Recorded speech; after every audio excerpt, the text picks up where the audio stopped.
Happy draft day, NFL fanatics, and welcome to a brand new episode of the Front Office Playbook. I am Eli Danson, filling in for Colin Henderson. Joining me today are Adam Datema. Adam, how you doing today? How was your draft? I'm doing all right. The draft was nice. Rams, they traded out of the first round. Always like to see who your team's going to get in the first. I've gotten used to not seeing a first round pick from the Rams, but then last year they teased us with a great one in Jared Verse. I thought we might keep that going, but no, traded back into the second round, which we didn't have a second round pick, and there were still starters available, so that's fine. And we picked up a first round next year. So my draft was pretty nice getting that first round pick next year. Yeah, that's awesome. And I know you're a big fan of a tease like that. Mike, how you doing today? I still haven't come down from Mark Murphy's speech there in front of the crowd announcing the pick for Matthew Golden. I think that's where my soul left my body. It's just kind of hanging out in middle Wisconsin right now. You got to give it to Mr. Murphy. His skills on the mic are incredible. That perfect pause right before he announces Matthew Golden's name, 205,000 people popping off at the same time. Just an incredible, just kind of draft moment. But now that the draft has concluded and the dust has settled, guys, give me kind of one word reaction to the last 3 days for you. Adam, what was it one word reaction? Satisfying. Satisfying. Mike, what about you? I'll go with captivating. Captivating. Awesome. And I will go with fascinating. It was a fascinating 3 days. I think that's going to impact the league for a long time coming up. So if this is your first time listening, we at the Front Office Playbook are here to talk through every major move around the NFL with a highlight on the most important position in all of sports, the general manager. Some can play, some can coach, but few can put together a championship roster. So be sure to hang out with us on all our social channels as we follow the NFL GM schedule from offseason to draft and from OTAs to kickoff. The draft is the holy grail of where general managers get to flex their business acumen, their salesmanship, their asset management. It's a singular time in the NFL season when the GM is the main focal point of every NFL fan. And it's the most difficult part of a GM's job, being able to identify how a 21 to 24-year-old college kid will be able to handle the mental and physical aspects of an NFL season, positively add to the locker room and culture, and how these kids are going to develop over the next 6 to 8 years. So the draft just wrapped up about 30 minutes ago. And so for today's show, we're going to zoom out and evaluate as a whole how GMs performed during the draft. Before we hit record on today's pod, there were a few drafts where there was some passionate disagreement between the three of us on how a few GMs did this year. And so what we thought would be a great way to start our discussion on the draft was one of us is going to be the owner of a team who's upset by this year's draft haul. And the other one of us will be the general manager who has to explain to their owner why their draft not only improved the roster, but maximized the value of the picks that they had.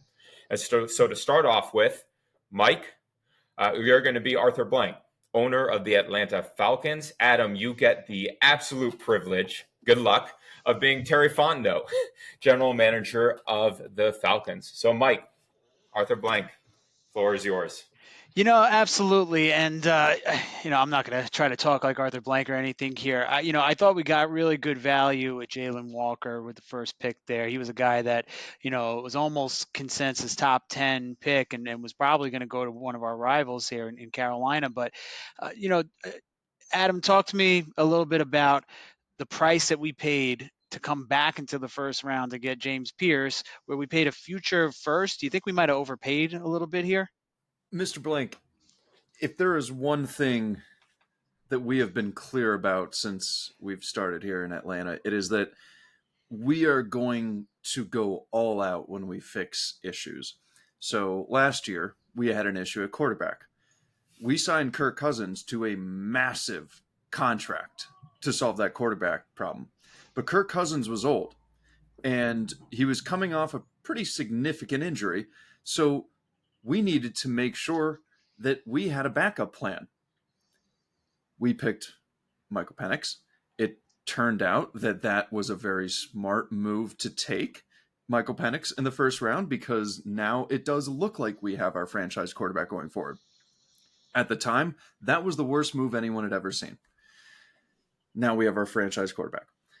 This year, what's another issue with our team? What's an issue that we have had for 10 years now? It is the pass rush. We have not been able to rush the passer outside of one great season from Vic Beasley in a decade. So, yeah, Jalen Walker, we needed him, and he fills a linebacker hole in addition to rushing the passer. You know, those guys generally end up turning into full-time pass rushers because you realize they're just too valuable to keep away from the quarterback. So, you know, he might get a little Micah Parsons situation, but he's not alone going to solve our issue. We have good DBs. If we get another verified pass rusher who's going to consistently he has the athleticism to play in the NFL, and he's going to consistently be getting pressure on quarterbacks. That's two guys now. What are we talking about? We've solved our pass rush issue. We solved our quarterback issue last year. Those are two of the most important parts of the team. Yeah, we went all out to do it, but we've done it. And now our team is going to be competitive for years to come. And no, we won't have a first round pick next year, but the team itself will be based around these players that will be leaders for years to come. And the production will show in time. Well, listen, I don't disagree with you there. I think we were rated bottom third in pass rush, if not probably one of the worst teams when it came to pass rush in 2024. But you know, looking at the pick that we gave up, right? We gave up 46 to those LA Rams, those darn Rams, where there was some talent on the board. You had Nick Scouton from Texas A&M; he was still on the board. There was a couple other guys. You know, where did you see the value with James Pierce for the second round pick and for a first round pick next year that you didn't see in the second round? Mr. Blank, with all due respect, I told you all in. All in is not Nick Scouton.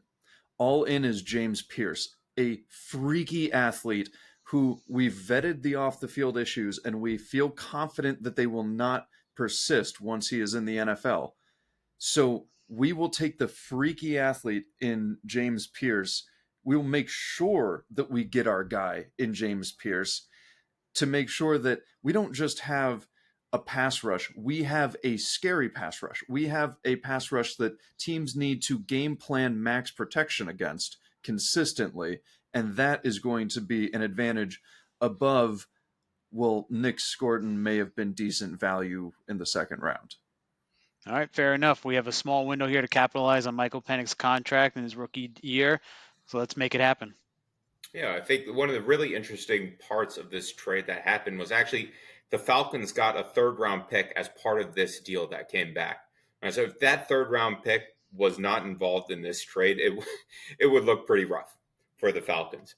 From the outside, great conversation, guys. It's really interesting when general managers feel they've identified the one guy who's going to push them over the top. Oftentimes when they feel they know that one person, it's often a mistake, right? Giving yourself more at bats as a general manager has been the higher success rate and hit rate for GM. So Adam, when you look at this Atlanta move, does it concern you at all that you've limited the amount of chances you'll have at hitting at a pass rusher versus pushing all your chips in on one guy like James Pierce Jr., who is an athletic monster, who's a great tester, has some character concerns. There's a reason he was there at 26. I don't worry myself too much with that, just because I think we got decent value with the rest of our picks.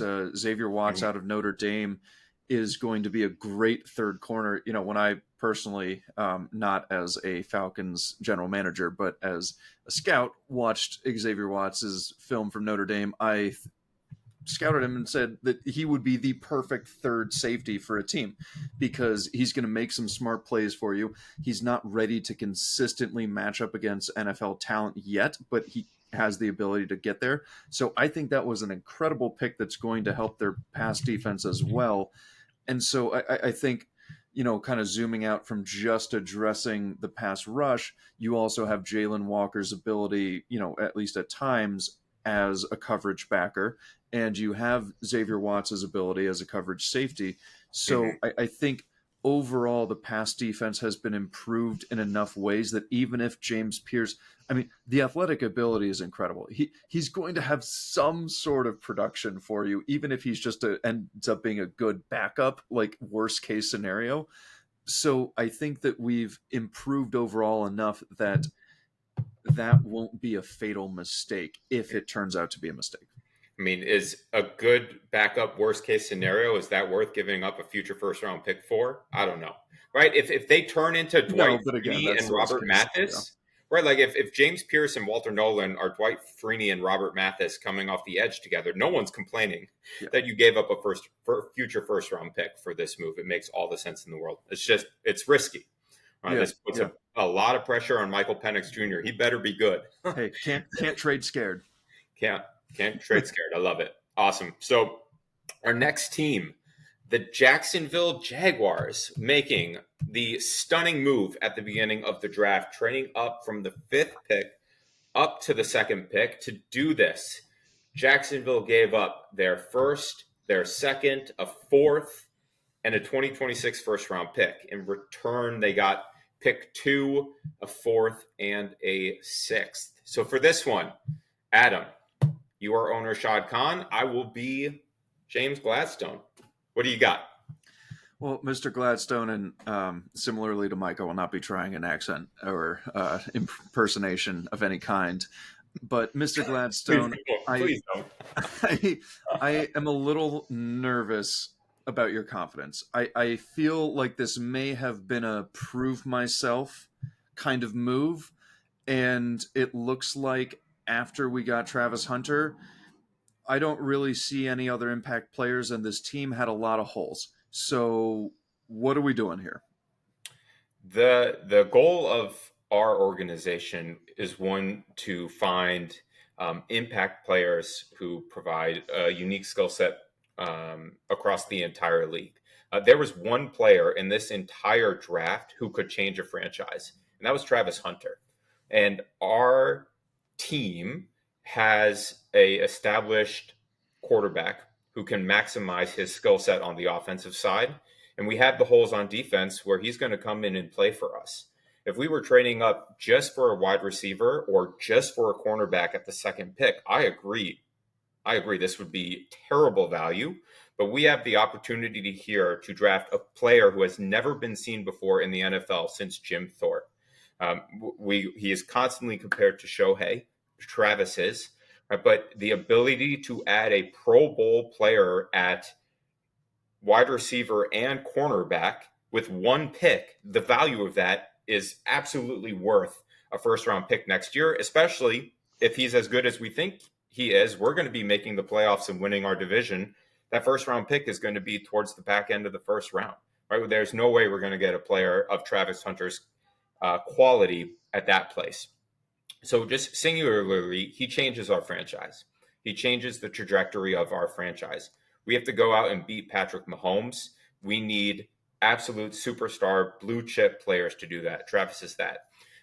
We gave up a good amount. There's no doubt about it. Right? We gave up a 2nd round pick to do it this year, and that limited our ability to fill in some depth. We had some nice free agent signings this offseason to fill the needs. We had Jordan Lewis.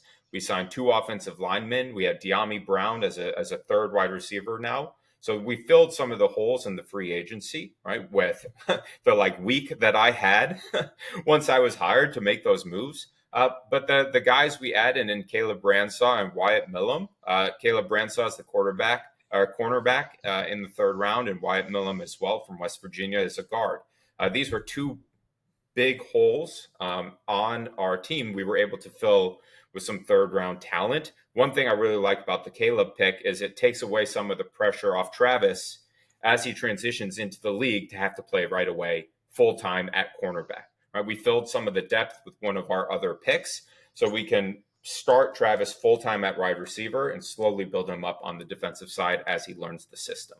And so that's, we got our top player on the board, and honestly, the top player over the last 3 years on any board, and we're able to fill some of those positions later on.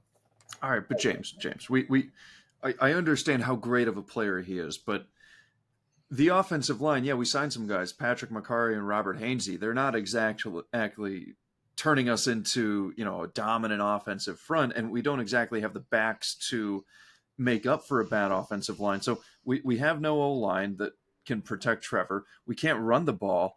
And, Wyatt Millam, maybe he turns into a good player, but third round rookie guards don't generally come in and dominate or anything. So I think this is still going to be an issue. What are we going to do?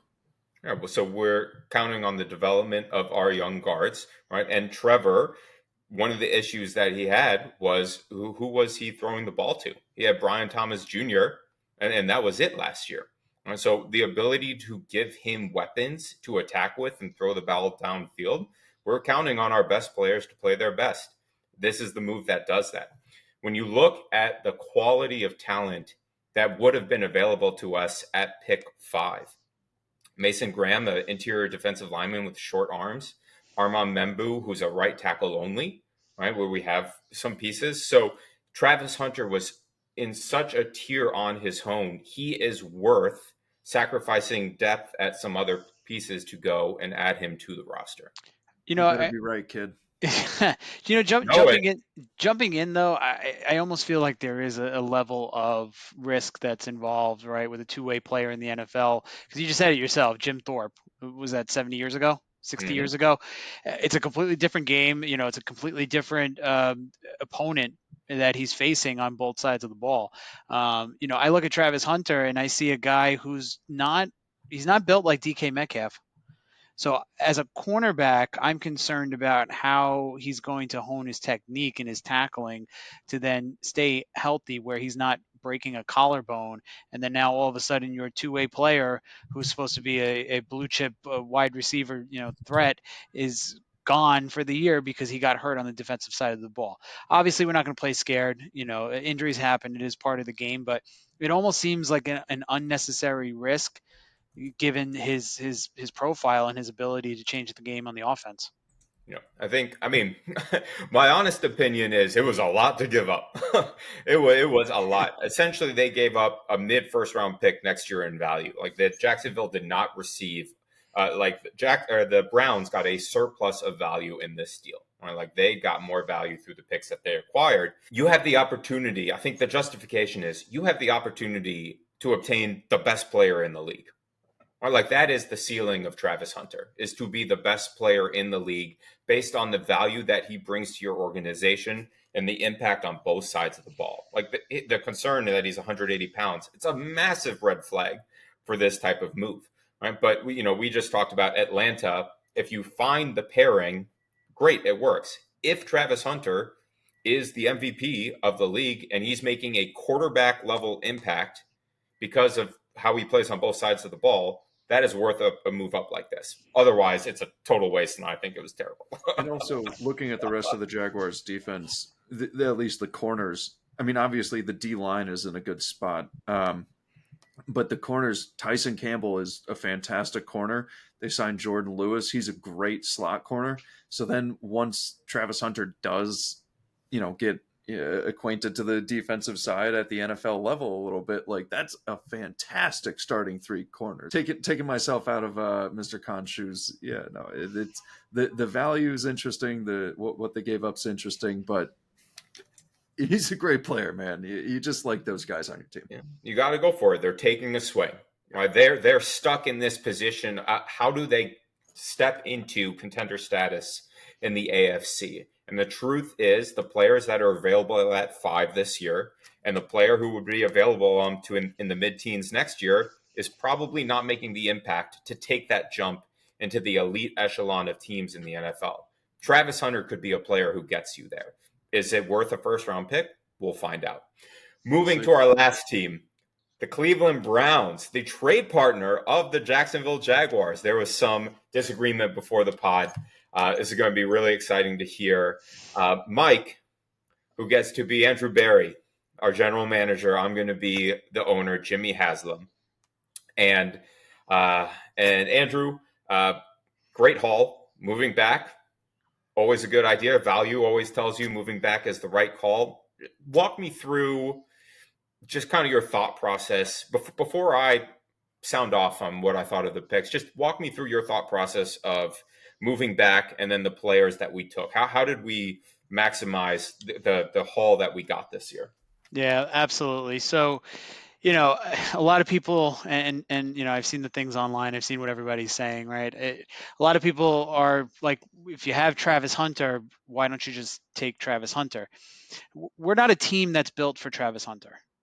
I don't know if you've seen the games over the last half of the schedule where the one whiteout against Pittsburgh that we won in the snow because Nick Chubb plowed into the end zone twice in the last 5 minutes. It's not a team that's built to have a guy like Travis Hunter on the offense. I know that sounds ridiculous. I know it's like you're sitting there saying, well, you're basically taking giving away a Maserati to drive around in a Toyota Corolla. And is that essentially what happened? Yeah, that is essentially what happened. But Mason Graham is going to be the building block for us. He was a very safe pick. He was one that we can pair him next to Myles Garrett. We give him a running mate. I hear the criticism about the short arms. I don't care. I like the way he plays on tape, and I love the idea of stacking him on the line next to Myles because Myles is going to absorb the double teams, and Mason Graham is going to have to be there to win the one-on-ones, which he's shown that he can do at the collegiate level. And we're going to help develop him and take that next step. I think we found an Aaron Donald in Mason Graham. I know it's going to sound crazy, but I give this kid a couple years. I think this was the right choice. We Yeah. ended up trading back. We got the safer pick. We got a first round pick next year. And then we were able to then stack up the rest of the class. You can see what we're doing. We're building from the defense, right? So we went out and we got Carson Schwarzenegger as well, another top rated linebacker. He's a guy that can help be another running mate next to JOK. Because how are we going to compete with Cincinnati and with Pittsburgh and with Baltimore? We're going to have to do it on the defensive side. And we don't have a quarterback. We're not even drafting for a quarterback this year. So if I put Travis Hunter on that field with Joe Flacco, that's not going to get anybody excited. That's probably going to be more of a mess than it is anything else, or even Kenny Pickett. I don't see the pairing. We don't have the quarterback to really unlock his full potential right now, and I think we're actually looking towards next year for a stronger quarterback class because Deshaun's not coming back this year, Right. and who knows what's going to happen after next year. It's just been one thing after the next with that guy. So we leaned in on our strength, which is our defense, and Mhm. then picking up Quinshon Judkins in the second round as well. We have to fill the void left by Nick Chubb. Jerome Ford, a great runner. He's a guy that knows the system. He's played Mhm. well for us, but he's starting to break down a little bit. So we're going back to just the trenches. We're going with running game and defense, and then we'll address the quarterback position more appropriately next year. Yeah, I mean, we look at the situation that Jimmy Haslam put us in by giving Deshaun Watson a fully guaranteed contract and trading away all the assets just to get him in the first place. We're in a hole. My concern with our process this year was the value of the positions that we took. Defensive tackle, two off-ball linebacker, or an off-ball linebacker, two running backs. These are not positions high up in the draft that return a lot of value just based on contract and surplus value, especially with having moved down already to give up an elite top tier talent like Travis Hunter. So I'm still a little confused just on the value. How is taking two running backs, an off ball linebacker, an undersized tight end, and an undersized defensive tackle raising the floor of our team? And we're going to be in cap hell in a few years.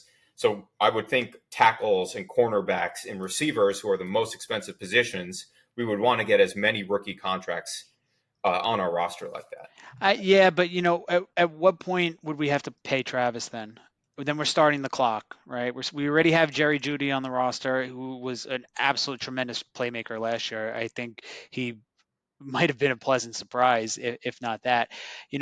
We also have Denzel Ward on the roster. We re-signed Myles Garrett, like I said. JOK, Isaiah McGuire, Grant Delpit at safety, Greg Newsome in the nickel. There's some talent on this team, and these were the fits that we felt were necessary to help strengthen and stabilize our defense. They're not the sexiest picks, but you know what?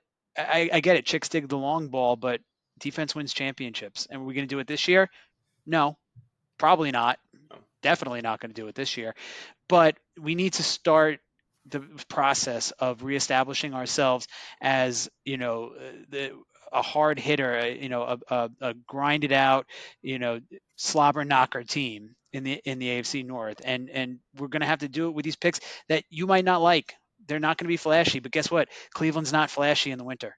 And I can jump in here as a lowly scout to defend my GM, Mr. Barry. I think since it is clear that we're like really targeting next year for when we get our quarterback and start to go in contention, I think that it's okay to overpay to make sure you get your guys in this draft. So yeah, Carson Schwessinger as the first pick of the second round, as a value thing, you probably could have gotten better value for him later, but he's your guy. You wanted to make sure you got him, and now you got him for the next few years when you are actually trying to make a run. Sure. Same thing with, I think, Harold Fannin. I think that's a great late round pick, especially with Njoku already there. He is the perfect second tight end because, you're not dedicating a lot of good cover guys to the opposing offense's second tight end.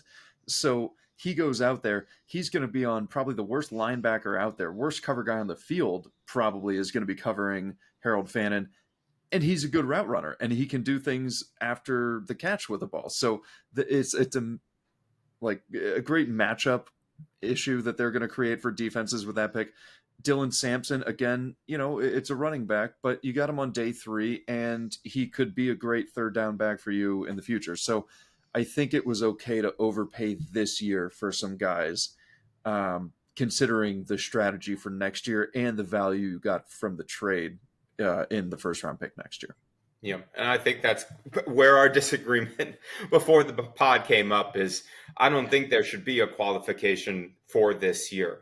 My issue with this draft is you traded out of the position to take a player like Travis Hunter. And in return, I like the players they took. That's not the issue. I like Mason Graham. Carson Schwessinger is awesome. He's a great off-ball linebacker.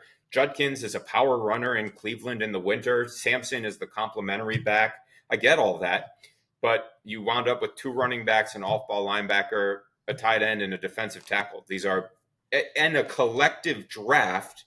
You did not take a single premium position minus, and we'll dive into it now, the quarterback, right? And Mike, I really appreciate you not bringing up Shedeur during that whole thing so we could talk about the value of the players, impressive. Right? But let's dive into Shedeur now, right, and the process. So for those of you who are tuning in, didn't pay attention to the draft this year, Shedeur Sanders, quarterback out of Colorado, son of Deion Sanders, primetime.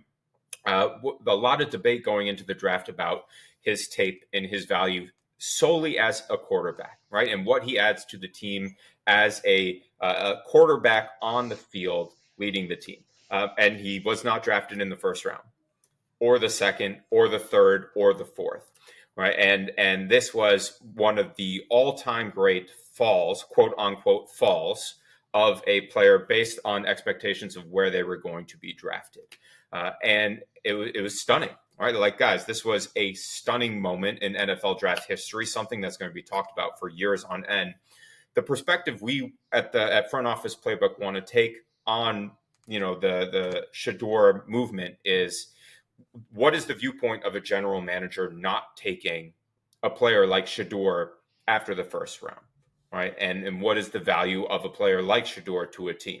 And so, Adam, kind of your thoughts from the general manager perspective on this whole fiasco of Shedeur this draft. Yeah, so I think when you're a general manager looking to draft a quarterback, a first-round quarterback is someone you really believe will be your starter within the next 2 years at the most. When I watched Shedeur's film and when I watched all the QB's film, he ended up as my number 5 quarterback. I just didn't think that he was ready to step into an NFL offense and just run it within especially the first year. Mhm. And I think after Cam Ward, that's pretty much the story with a lot of them. But the other quarterbacks showed me more in college to make me think that they were deserving of higher picks.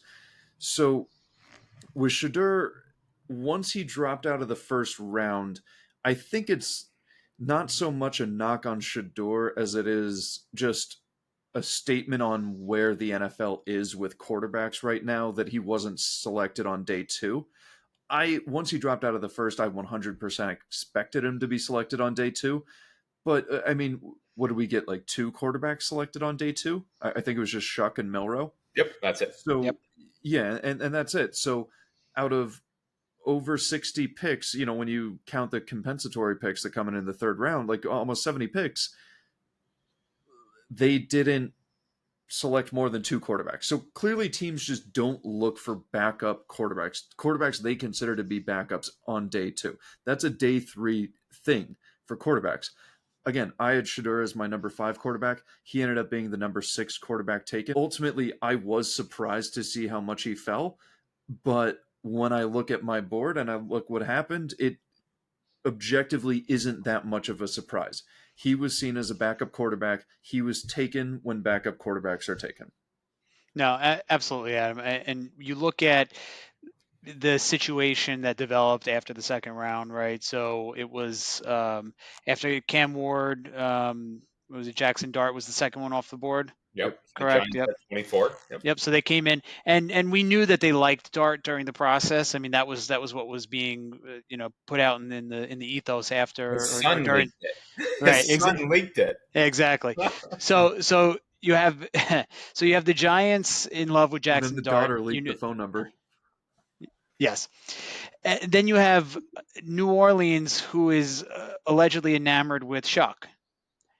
After that, there's, like you said, you're in backup quarterback territory, and now you have a team like Pittsburgh, who I genuinely believe thinks that they're in on Aaron Rodgers, and they think that it's going to be Aaron Rodgers next year. So at that point, when you're Cleveland and you're making the more surprising thing to me, honestly, is the fact that they went with Dylan Gabriel first and then came back and got Shedeur. That And to I do me want to does say not make a we lot said like a sense. we said 2 day 2 quarterbacks. I should say it's 3 day 2 quarterbacks because Dylan Gabriel went 30th in the third round. So it's 3. Right. Yeah. So to me, that was almost an indictment in of itself, right? Because I don't think there's a lot to be said about Shedeur in his game, and he's a little bit reckless, and he tends to run away from pressure, and he throws from the backfield. He's a little bit off platform. He was accurate. He completed 70% of his passes. He's got a great arm. He threw to Travis Hunter. There wasn't really a lot that you could really pick on from that perspective. I think this was something that was bigger than just the player. I think this was almost an overall indictment on the way that it was handled. I think there were a lot of teams that were concerned with the process, and you don't blame them. Right, you don't blame them when someone's going into an interview and they're saying it, and this is not even hearsay, right? This was posted and it was shown on the combine, basically saying that that you have the power to change the coaches at any point if they don't believe in you or they don't.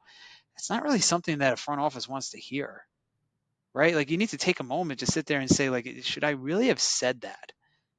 Yeah, and that to me is it's terrifying. And then at that point, that's how it changes the strategy because it looks like, well, all right, these teams already picked up, there's projected starters or guys that are going to be in competition, and now you're into the fourth and fifth round. You're like, all right, I guess I can take them now because then what? Quinn Ewers goes later in the sixth, Kyle McCord goes later, right in the seventh round. So these guys that go later, and I said it before and I'll say it now. I guess now's the time to say it, but the backup quarterback is almost as important as the quarterback position itself. You And said we've seen almost this time. I did say almost as I know because Eli was going to get mad at me.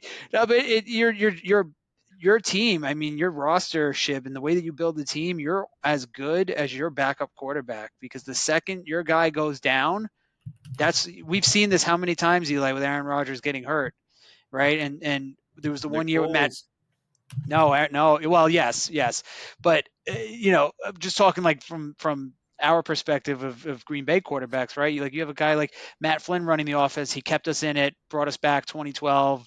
Aaron came in, won the division. It's great. Mm-hmm. But then you saw what happens when you have a guy like, oh geez, I can't even think of his name now. Scott Tolzien Yep. running the offense. That's a Seneca disaster. Wallace. Yep. That Seneca Wallace. Right. that is malpractice if you have a bad backup quarterback. Yeah. So here's where I land on Shador and the whole process, and from the GM's perspective. We want to think of these players as in a vacuum, right? We're taking the player to play on the football field. And that's not how general managers operate. Quarterback, especially, is a representation of your franchise, right? Quarterbacks are the face of your franchise. And taking a player like Shador to represent your team is not something that 32 teams wanted to happen for the most part. He skipped the Shrine Bowl, or he dropped out of the Shrine Bowl. He skipped the Senior Bowl. He didn't participate at the Combine. It was reported multiple times through the draft that he did a terrible job in the interviews. If this was a regular job, that person would not get hired, even if they were talented, let's say at data science or a great doctor, right? If they were to come in and do that in the interview process, they would not get the job. And that's what the NFL, all the collective general managers said, is you're not qualified for this position. And it eventually got to the point, right, where the value of him was too great, right? And it does appear that ownership stepped in, and that's one of the sides of being a general manager that doesn't get talked about is there's organizational pressure from owners to make decisions for the franchise, right? And having Shador on the Browns is good for tickets, and it's good for media, and it's good for marketing, and they will be the most talked about team the entire preseason, right? And that is good for the Browns, right? But for the roster and the culture, 32 teams didn't think he would add. I just quickly want to read off third round quarterbacks. Once he got out of the second, we said there's no way he's making it past the third. Third round quarterbacks from the last 5 drafts: Hendon Hooker, Malik Willis, Desmond Ridder, Matt Corral, Kellen Mond, Davis Mills, and Will Grier. And you want to? Oh, I don't mean to cut you off, Eli, but you want to know something? All of those but one started a game in the NFL. Right. And that was Will Grier. Yep. And Will Grier never started? I don't believe he started for Carolina. That's a fun fact. That's great. Right. But these were quarterbacks who, when you make it to the third round, this is the expectation of who you will be for a franchise, a backup who comes in, right? And the circus of taking Shador around all that from the general manager's perspective is not worth it. He is not that much better than Will Howard or Kyle McCord in this draft to justify bringing that into your team. I think it's pretty simple in that regard. It was a fascinating just event and moment in draft history, something we'll talk about for a long time. And it's up to him, right? He can make anything of his career. He can come in and be the starter for the Browns this year. He can win that job. There's no reason, but we'll see how it goes. All right. So yeah, he can actually start. That's crazy. Yeah. Like after Gabriel that going long over wait, him, he can still be a starter. Yeah. Gabriel going over him is ridiculous. It's just objectively a ridiculous move that your 5'10" left-handed quarterback would be drafted over Shador. Like, just based off the tape. What's lefty got to do with it? Has everything to do with it. Right? Michael Vick or bust, right? So, GMs.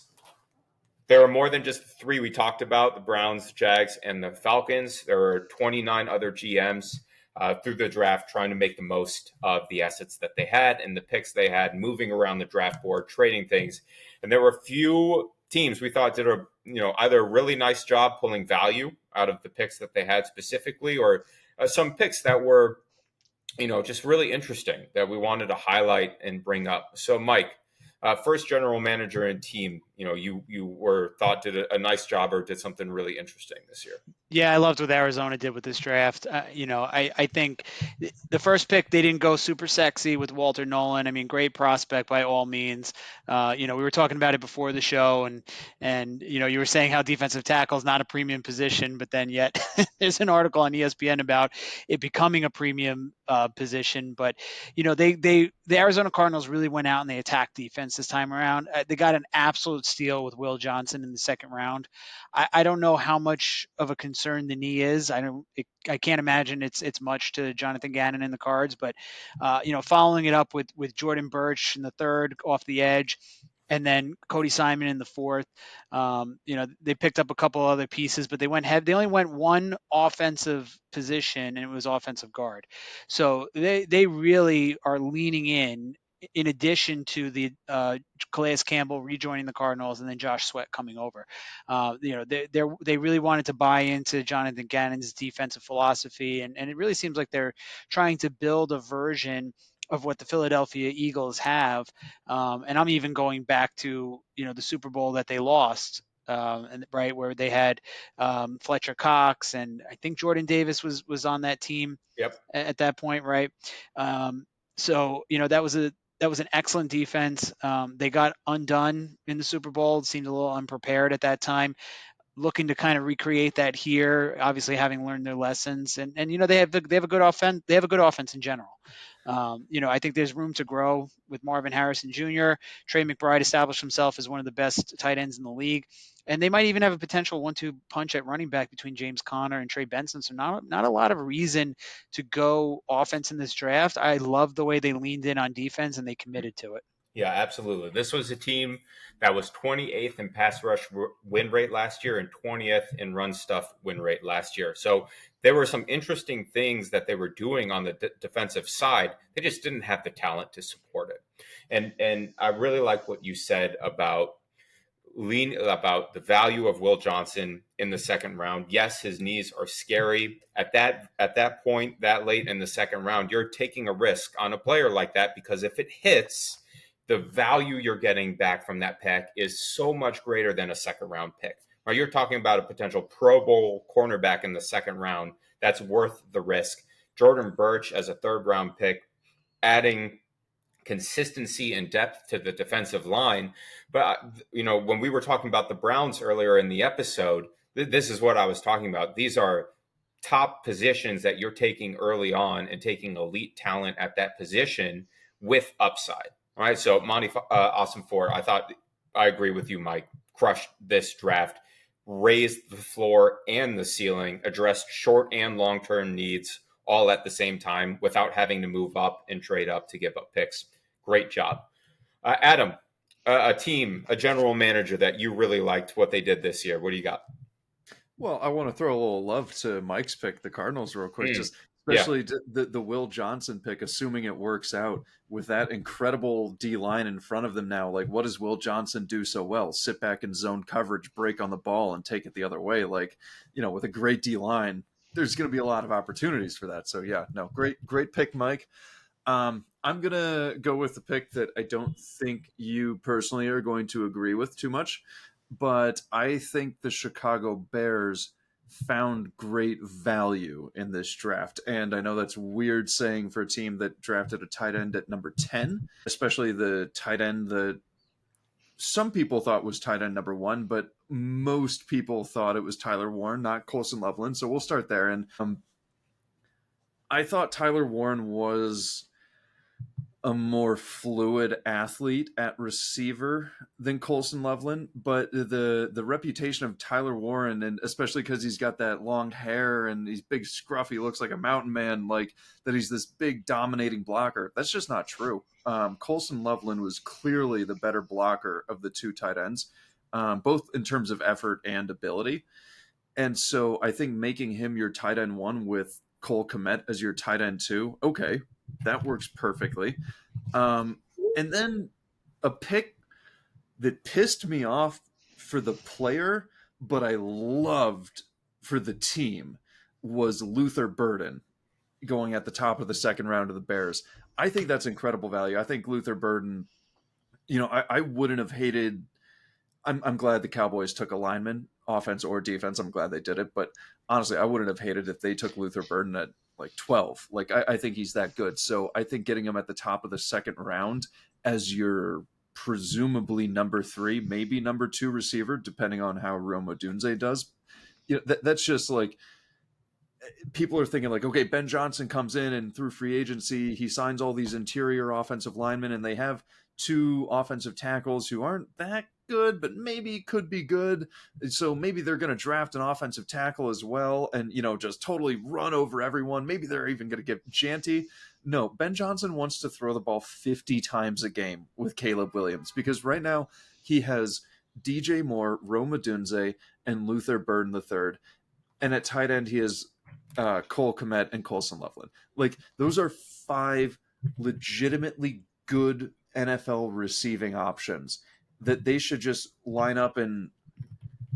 Is it just called 2 personnel when it's 2 tight ends, three Yeah. receivers, and no running backs? Yep. 2 personnel. I've never even heard of 2 personnel, but I think they just need to line up in 2 personnel for like half the snaps, and like the teams aren't going to be able to cover this many receiving options. It's fantastic, but when they do need to run it, both Cole Kmet and Colson Loveland can provide help blocking. So I think overall great value, maybe not positionally except for Luther Burden, but in the way who they already had on their team and who they added to their team, it was really, I think the additions are going to be, more like the whole is greater than the sum of the parts. And then just one more I got to throw in, Shamar Turner, getting him on day 2. Love him out of Texas A&M. I think that's a fantastic addition to a defense that is solid, and he's not necessarily going to turn it into a great defense or anything,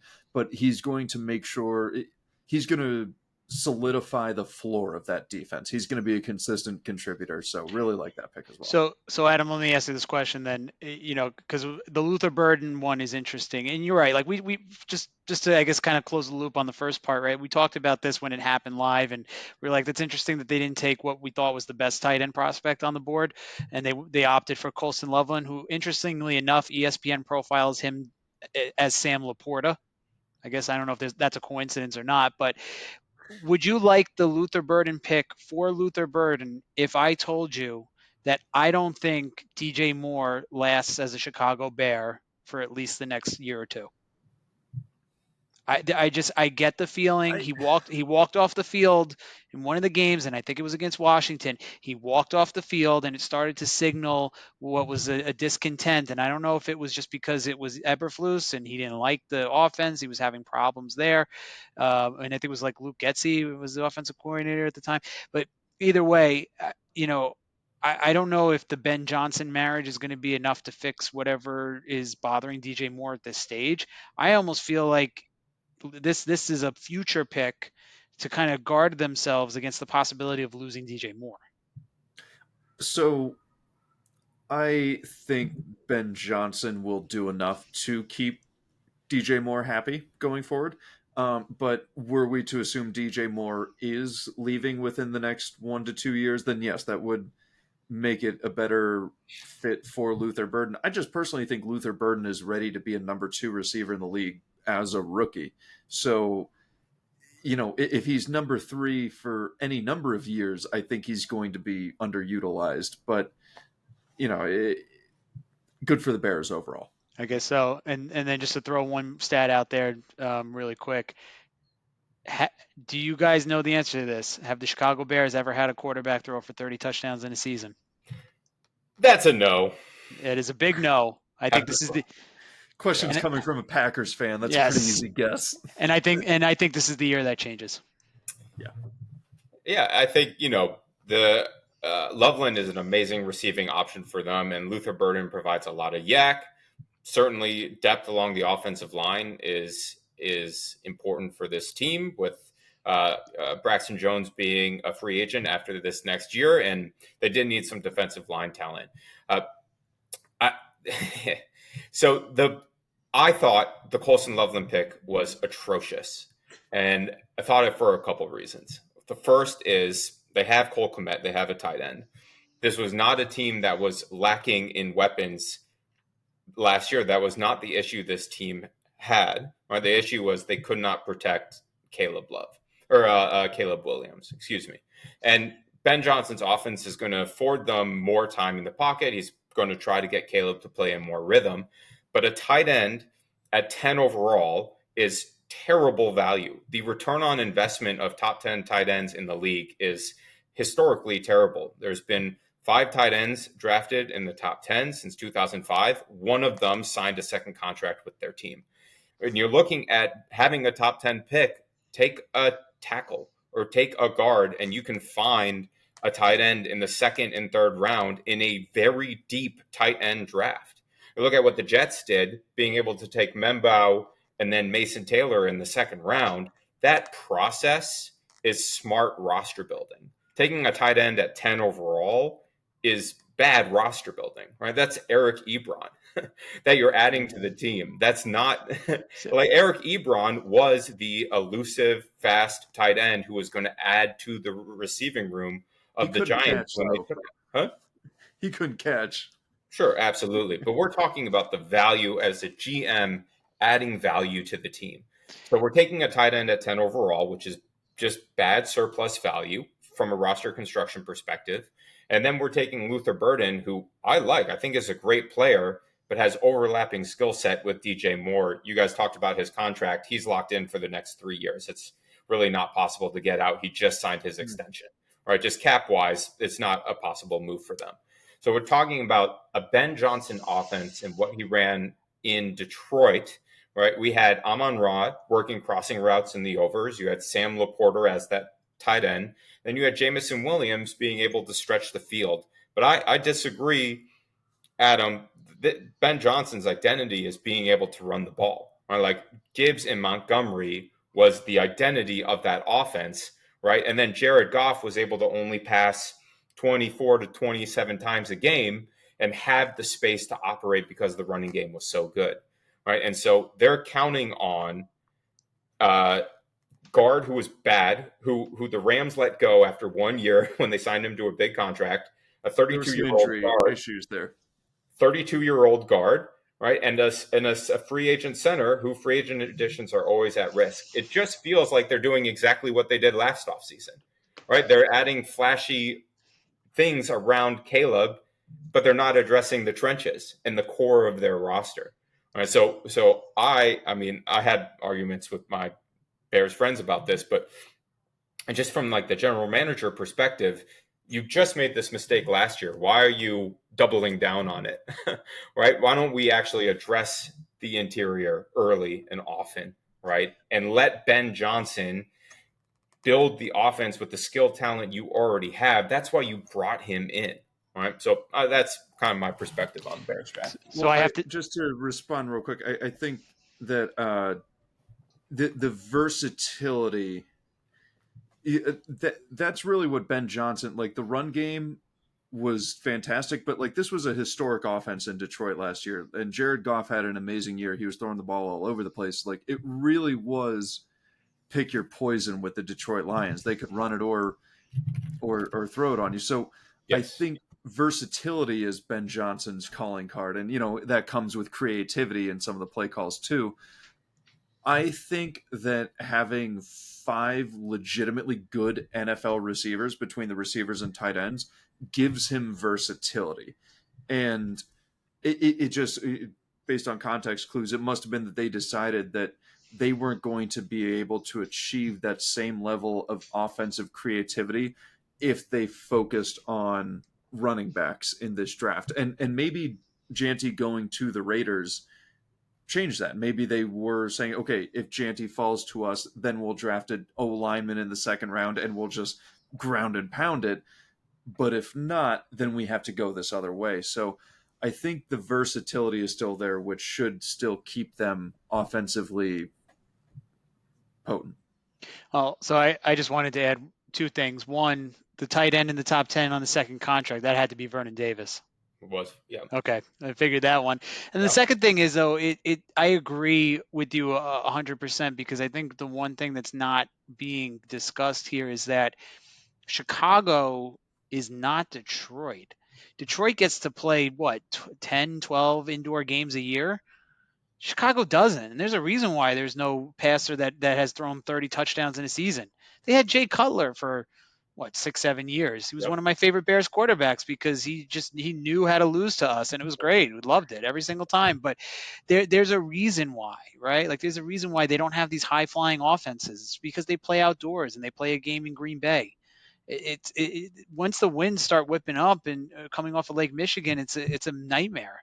The But field turns they've into a never had mess. Caleb Williams though. They've never had a quarterback as talented as Caleb Williams. So I think the decision is kind of, let's look at who we have at our quarterback. This guy can throw it all over the field. All right, let's give I him would 5 targets disagree to with throw it to. disagree. I think I honestly, as much grief as I just gave Jay Cutler, I actually think Jay Cutler was the most talented quarterback that they had.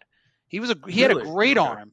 Jay Cutler had Oh, a great great arm, yeah, arm. but Caleb has a great arm too, and he's a little more like bendy. I think Yeah, we but can all agree that Bears quarterbacks just suck, right? I think we can all agree done, on that, right? And done. bringing it back to the draft, right? The ability to find balance on the offense to support your young quarterback. The main issue I have is we're putting all the pressure as the GM. I'm saying, Caleb, to win games this year, you're going to have to throw the ball 40 times a game, right? And as a general manager, that is putting so much pressure and expectation on my second year quarterback who was bad last year. And Ben Johnson is going to help alleviate that as the coach. But as the general manager, right, in supporting and balancing the offense, that's where I thought Ryan Poles came up lacking, right? We want to move on, make sure we get a couple more teams in here. I'll go We quickly, could keep going for a while. Yeah. which is why we're not. So I will go on. I will move on and talk about the Patriots for a little bit and what Elliott Wolf did in this draft. And I think this is kind of the encapsulation of all the things we've talked about today, all the parts of different moves that we've liked from general managers. I think Elliott Wolf just did a little bit of all of those, which is why I like this draft so much. You have a young stud quarterback in Drake May, who showed true potential franchise quarterback play last year with a terrible roster around him, with no receivers, with terrible offensive line play, and he still showed tons of capability on the field. So as a general manager, 100% the goal needs to be to support that franchise quarterback. And this is the balance I'm talking about. Being able to take a tackle in Will Campbell, and maybe he moves into guard, but we're talking about a very good football player to protect your quarterback. Second round, we had Ramondre Stevenson, who is a workhorse back, but doesn't add any explosiveness to the run game, which in the modern NFL, explosive runs is how teams gain value on their running game. It's why Saquon was so important to the Eagles. It wasn't the 3-4 yard runs. It's that he was breaking 60-yard runs. We add the running back who is the best at that in this draft, and TreVeyon Henderson in the second round. All right, so now pressure is off of Drake that he has to do it alone. And TreVeyon is an excellent pass protecting back, so more protection for him. We add Adam, one of your favorites, Kyle Williams, in the third round, right? Who his speed and his separation is giving easy targets to our quarterback. So again, we're building layers of support and structure for him through the draft at positions of high value, tackle and wide receiver. And then we finish up the third round with Jared Wilson, who was one of the most athletic testing centers in the history of the league. His RAS score was incredibly high. He had 1 year starting at Georgia, but had good tape, not amazing tape, but we're, again, adding competition to the offensive line room, right, to protect Drake May in his growth and development on this roster.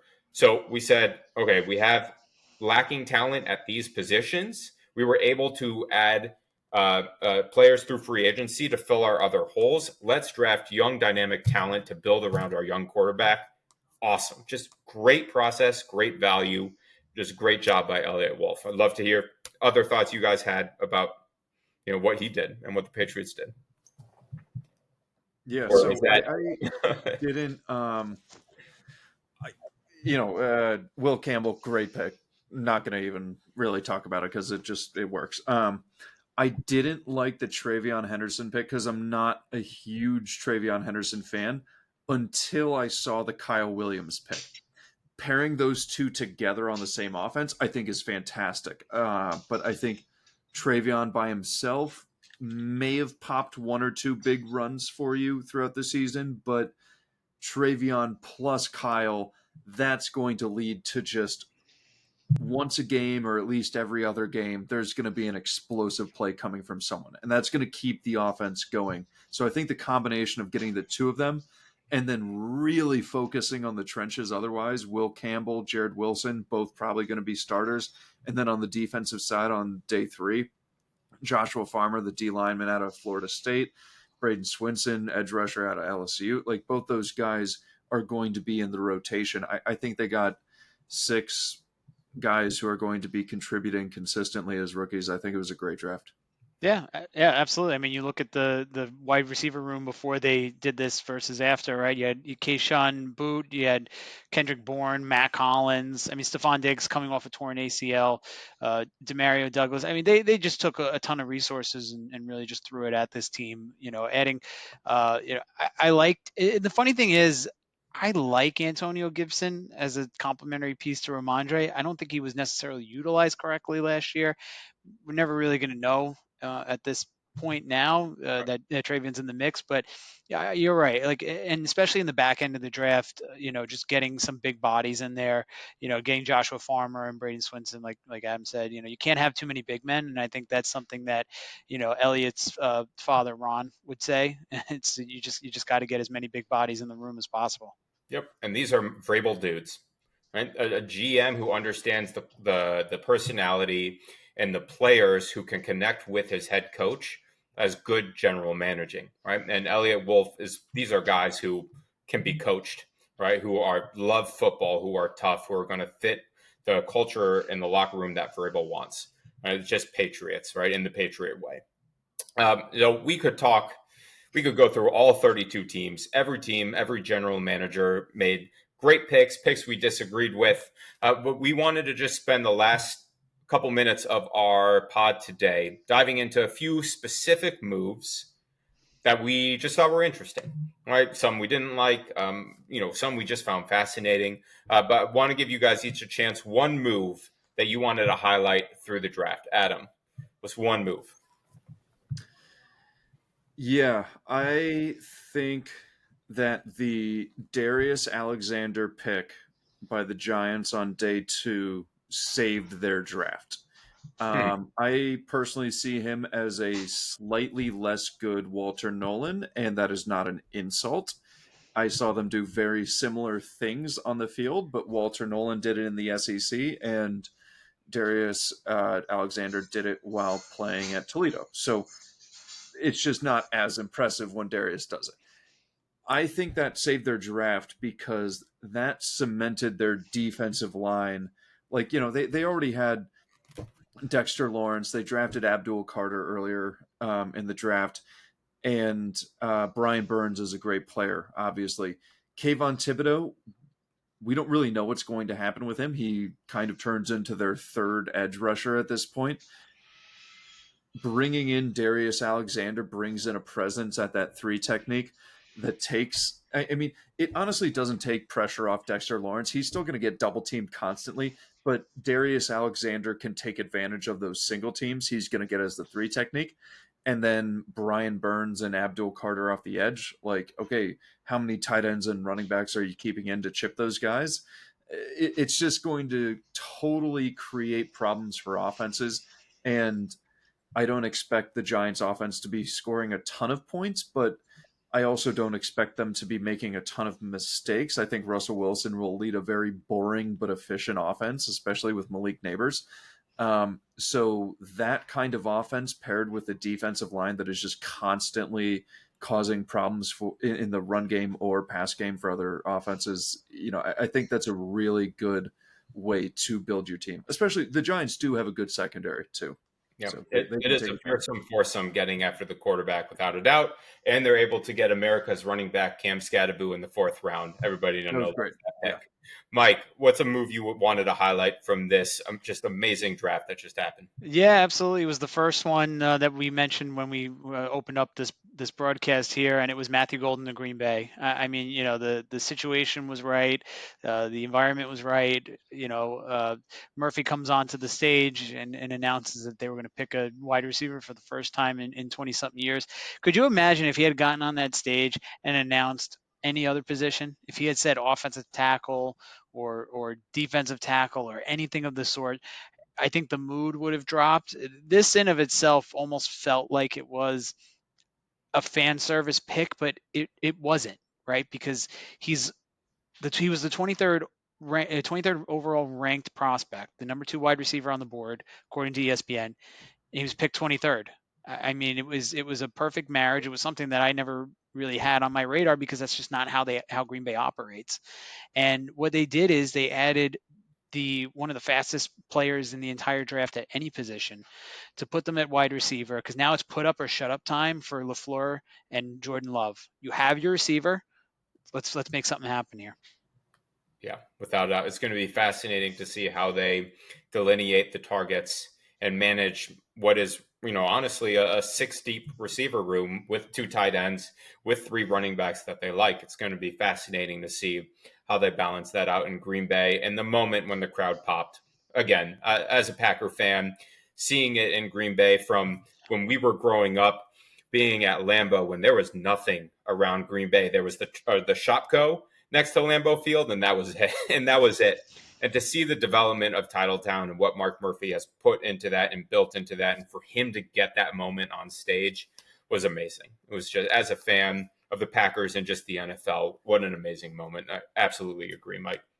The final pick and the last highlight was in the first round, the Broncos taking Jahdae Barron at 20th overall. And as a GM podcast, might have been my favorite pick a general manager made in the first round, simply because they didn't take a running back in the first round. Every single person trying to mock Omarion Hampton to the Broncos or trying to have them trade up to take Ashton Jeanty, that is poor general managing. You can find running backs later. There are no running back is worth a first round pick, in my opinion, ever. So to go in and add a cornerback to what was already the best secondary in the league, right? Taking a strength and making it beyond elite. We saw what that did for the Eagles this year. This was an elite defensive line who transcended, right, what a front four could do. I think that is what adding Jahdae Barron to this secondary does. And I love having that identity for their defense at home in Mile High. When receivers get winded, they can lock them down. And I love the versatility of Jahdae and what he adds to that room, but specifically avoiding the temptation of the flashy pick, right, and adding the premium position. I thought just being able to resist public pressure, amazing job. I loved it. Adam, I'm sure the never taking running back in the first round. Not your cup of tea. I'm not. I can't support that. But I understand it. Yeah, absolutely. And so, an amazing draft, right? And it's such an exciting time for every franchise, adding these young players who could all of them be Hall of Famers and none of them be Hall of Famers, right? And to see their development and growth on your team is just why being an NFL fan is just an amazing time, right? To see these young players and the excitement that they can add. So it'll be fun to see these players grow. And that finishes up our show for today. If you enjoyed the show, then make sure you're a subscriber wherever you listen to your podcast so you don't miss out on an episode in the future. If you listen on Apple Podcasts or Spotify, be sure to rate and review us. And while you're at it, be sure to follow Front Office Playbook on X, YouTube, TikTok, and Twitch to be informed of all of our live shows, our scouting videos, and more. So be sure to check back in soon for a brand new episode. We'll continue to break down the draft and these new rosters. And be sure to reach out to us on X to tell us what topics we should tackle next. Until then, for Adam, Mike, and myself, hope everyone enjoyed the draft, is excited for the rest of the offseason. And as always, thanks for the listen.